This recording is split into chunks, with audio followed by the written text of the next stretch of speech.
Salam. Bizi dinləyən hər kəsi salamlayıram. Bugün bu dərin təhlilimizdə çox maraqlı, hətta bəlkə də biraz beyninizi yandıracaq bir mövzuya toxunacağıq. Masamızın üzərində arxeoloji məqalələr, Giza piramidalarının inşası ilə bağlı ən son mühəndislik analizləri və qədim Misir həyat tərzinə dair bəzi tarixi mətnlər var. Yəni, bugün məqsədimiz o Hollywood filmlərinin bizə sırıdığı qədim Misir miflərini, O qamçılanan qullar, yad planetdilər falan, hə? düz tapdınız. Yəni, o cür uydurma şeyləri, yaxud onların güya yalnız ölümlə maraqlanan qaranlıq bir cəmiyyət olması obrazını bir kənara qoymaqdır. Mənbələrin bizə sübut etdiyi real, pragmatik və inanılmaz dərəcədə inkişaf etmiş bir sivilizasiyanı kəşf edəcəyik. Bilirsiniz, məni ən çox heyrətləndirən də budur. Qədim Misir cəmiyyəti sadəcə, necə deyərlər, daşları üst-üstə yığmaqla kifayətlənməyib. Biz bugünkü mühəndislik, sosial bərabərlik və cəmiyyət idarə etməsində belə bizi təəccübləndirəcək qədər mükəmməl sistemlər quran bir xalqdan danışırıq. Elə isə gəlin elə ən böyük mifi aydınlaşdırmaqla başlayaq. Yəni bu piramidaları kim və ya necə tikib? Baxın, Böyük piramidanın dəhşətli bir riyaziyyatı var. 20 il ərzində düz 2,3 milyon blok yerləşdirilib. 2,3 milyon. Ciddi rəqəmdir. Özü də necə? Təsəvvür edin, bu pəhlələrin çalışdığı gündüz saatlarında hər 2-3 dəqiqədən bir neçə tonluq blokun kəsilməsi, daşınması və yerinə qoyulması deməkdir. Müasir bir zavodun konveyer xətti kimi. Burada ən füsunkar olan odur ki, mənbələrə əsasən bu nəhəng işi qullar görməyib. Yəni, o İncildəki qul rəvayətlərinin bu piramidaların inşası ilə bağlı heç bir fiziki sübutu yoxdur. Bəs kim edib bunu? Yad planetlilər deməyəcəksiniz yəqin ki. Yox, qətiyyən. Bunlar dövlətdən maaş alan, çox yaxşı qidalanan və yüksək təşkilatlanmış Misirli işçilər olub. Özdə çox ağıllı üsullarla işləyiblər. Məsələn, Amsterdam Universitetinin apardığı fizika təcrübələri var. O ağır daşları çəkmək üçün yaş qumdan istifadə ediblər. Gözləyin, qumu isladıb çəkiblər. Axı, çimərlikdə quma su qatanda o birbaşa palçığa çevrilir. Xizək o palçığa batmazdı ki. Baxın, sir elə buradadır. Çox su yox. Quma sadəcə 2, bəlkə də 5% arası su əlavə edirdilər. Bu mikroskopik su damcıları qum dənələrini bir-birinə yapışdırır, səthi sərtləşdirir. Nəticədə sürtünmə düz 55% azalır. 55%, yəni 2 ton yarımlıq bloku çəkmək qat-qat asanlaşırdı. Tamamilə düzdür.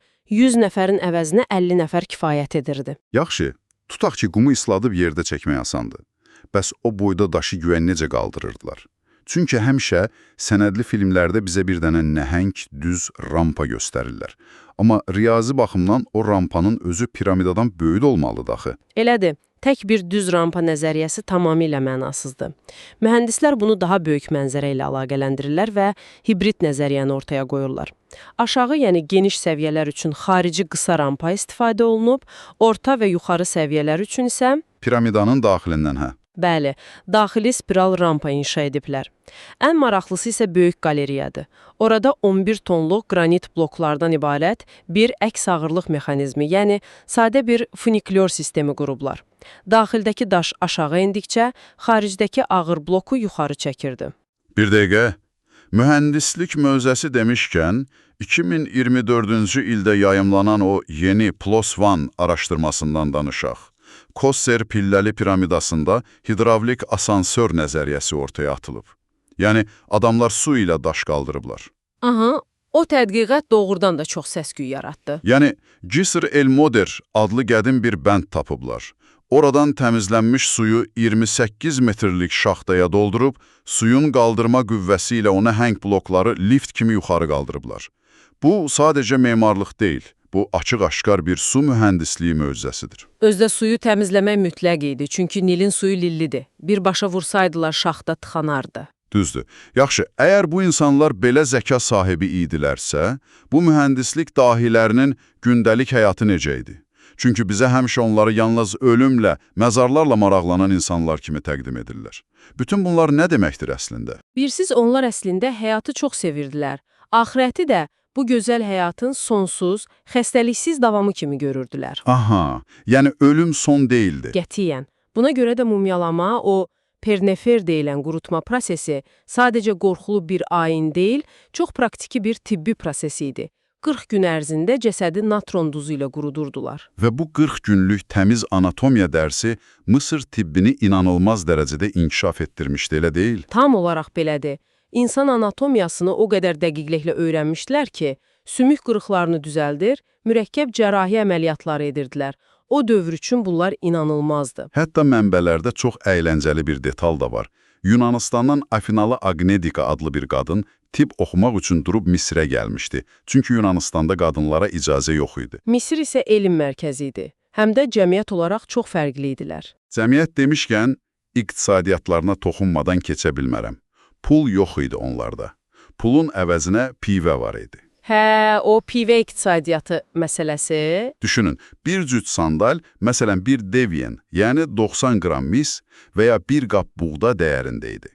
Amma o qıza işçilərinə maaş olaraq gündə düz 3 dəfə pivə verilirdi. Gündə 3 dəfə. Təbii ki, o indiki pivələrdən deyildi, daha qatı, qidalandırıcı bir şey idi. Amma bunun arxasında duran fəlsəfə çox dərindir. Onlarda maat, yəni balans və harmoniya, bir də heka, yəni sehir anlayışları var idi. Yəni hər şeyi balansda olmalıydı, hə? Bəli, onlar boş vaxtlarında sənət oynayır, bal ətirli o xüsusi heget pivəsini içir və cəmiyyətdə balansı qorumağa çalışırdılar. Sağlam və tox cəmiyyət işləyən cəmiyyət deməkdir. İndi Yunanistanlı o qadın həkim məsələsinə qayıtmaq istəyirəm, çünki bu bizi qədim Misirin ən heyrətamiz xüsusiyyətlərindən birinə aparır. Burada məsələ həqiqətən də maraqlı hal alır. Qədim dünyada qadınların hüquqları məsələsi. Bəli, digər mədəniyyətlərlə müqayisədə Misir tamam fərqli bir dünya idi. Tamamilə. Qadınlar mülk sahibi ola bilirdilər, biznes qururdular. Hətta ərləri ilə yola getməyəndə gəlib asanlıqla boşanma tələb edə bilirdilər. Kişilərlə eyni hüquqi statusa malik idilər. Bir də, bilmirəm rast gəlmisinizmi, o qəribə hamiləlik testləri var idi. Aha, o buğda və arpa sınağı, hə? Bəli, qadının sidiyi ilə buğda və arpa sulanırdı. Əgər arpa cücələrdisə oğlan, buğda cücələrdisə qız olacağına inanırdılar. Ən qəribəsi də odur ki, müasir elm bunun doğrudan da hamiləliyi təyin etməkdə hardasa 70% dəqiq olduğunu sübut edib. Yəni, qadınların sosial vəziyyəti sadəcə gündəlik həyatda yox, dövlət səviyyəsində də görünürdü. Məsələn, Nebet kimi güclü vəzirlər, Hatshepsut və Kleopatra kimi nəhəng fironlar olub. Qadınlar sadəcə ev xanımı deyildilər, iqtisadiyyatın, siyasətin, hətta ordunun mərkəzində idilər. Çox qabaqcıl bir sistemləri olub. Amma hər kəs də sistemi olduğu kimi qəbul etmirdi, düzdür. Hər şeyi alt-üst etməyə çalışan çox radikal bir firon da gəldi tarix səhnəsinə. 4-cü Amenhotep. Hə, 4-cü Amenhotep, sonrakı adı ilə Exnaton. O adam bəşər tarixində bilinən ilk təkallahlı dini yaratdı. Aton dinini, yəni günəş diskinə inancı. Bütün o çoxallahlı ənənəni, qüdrətli Amon rahiblərinin gücünü bir qərarla darmadağın etdi. Hətta paytaxtı belə Sehranın ortasına köçürdü, düzdür? Bəli, Amarna adlı yeni bir şəhər saldı. Təsəvvür edirsiniz, 1000 illik rahibləri işsiz qoydu. Yəni o, sanki 1000 illik bir əməliyyat sistemini bir gecədə yeniləməyə, update etməyə çalışdı. Amma mənə elə gəlir ki, xalq bu update'i qəbul etmədi, eləmi? Bu çox vacib bir sual yaradır.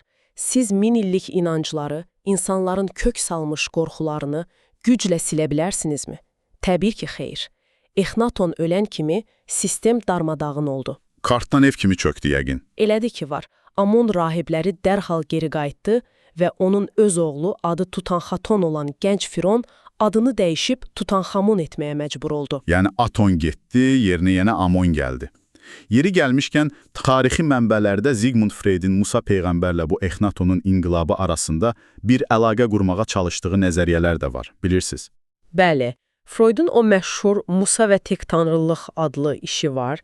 Təbii ki, bu sadəcə tarixi bir nəzəriyyədir və çox mübahisəlidir, amma Exnatonun yaratdığı o təkanlahlıq ideyasının sonrakı mədəniyyətlərə necə təsir edə biləcəyini göstərmək baxımından maraqlı bir analizdir. Doğrudur. Biz təbii ki, tərəf tutmuruq. Amma bu radikal düşüncənin miqyasını görmək önəmlidir. İndi isə fərqli bir sual. Daxili qiyamlar, bu qadın fironlar, ictimai yeniliklər, bir kənara, bu qədər zəngin, hər kəsin gözü olan bir dövlət özünü xaricdən necə qoruyurdu? Çünki mən xatırlayıram, köhnə krallıq dövründə ordu çox pis vəziyyətdə olub. Aha, əslində ordu demək belə çətin idi onlara. Elədir. Sadəcə səhərdən axşama tarlada işləyən kəndinləri yığıb, əllərinə tez sınanan, əylən o mis qılınçlar verib yollayırmışlar döyüşə. Nə təlim var, nə düzəməlli silah. Bəs necə oldu ki, onlar bütün qədim dünyanın hərbi super gücünə çevrildilər? Və kompozit yaylar. Kəndli qılıncı hara, sürətli araba və kompozit yay hara? Elədir. Amma Misirlilərin böyüklüyü onda oldu ki, onlar qürur etmədilər. Biz məğlub olduq, bitdi, demədilər. Məğlubiyyəti analiz etdilər, düşmənin texnologiyasını santimetrinə qədər kopyalayıb daha da təkmilləşdirdilər. Bax, bu dəhşətli bir xüsusiyyətdir. Və bunun nəticəsidir ki, yeni krallıq dövründə, xüsusən də 2-ci Ramsesin başçılığı ilə, o kəndli yığnağı düz 100 min nəfərlik, bəli, 100 min nəfərlik qorxunc bir hərbi maşına çevrildi. Və o döyüş arabalarındakı əskərlərin görünüşünü təsəvvür edin. Bəli, o geydikləri zirehlər, düşmən üçün tam bir kabus. Başdan ayağa üstləri tunç pulcuqlu zirehlə örtülü olurdu. Hətta düşmənlər günəşin altında parıldayan bu əskərləri uzaqdan kərtənkələ adamlar kimi təsvir edirdilər. Gözünüzün qabağına gətirin. Sürətlə üstünüzə gələn yüzlərlə döyüş arabası və içində ox atan kərtənkələ adamlar. Psixoloji olaraq çox sarsıdıcıdır. Amma maraqlıdır ki, bu ordunun gücü və cəmiyyətin o ağlasığmaz zənginliyi sonda elə onların ən böyük zəifliyinə çevrildi. Yəni təkəbbür. Bəli. Mənbələrdə aydın görünür ki, yeni krallığın sonlarına doğru hərbi xərclər, o nəhəng abidələr iqtisadiyyatı çöktürdü. Daha da pisi, liderlər onları böyük edən o tənqidi anları, öyrənmə istəyini unutdular. Elə bildilər ki, həmişə zirvədə qalacaqlar. Baxın, bu çox gözəl bir yekunlaşdırma nöqtəsidir. Yəni biz bugün nə gördük bu dərin təhlildə? Hidravlik asansörlərlə nəhəng piramidalar tikən su mühəndisləri, maaşını pivə ilə alan azad işçilər, dövləti idarə edən qadın fironlar, tək Allahlıqlığa cəhd edən cəsur inqilabçılar və düşmənindən öyrənərək kərtənkələ adamlara çevrilən yenilməz bir ordu.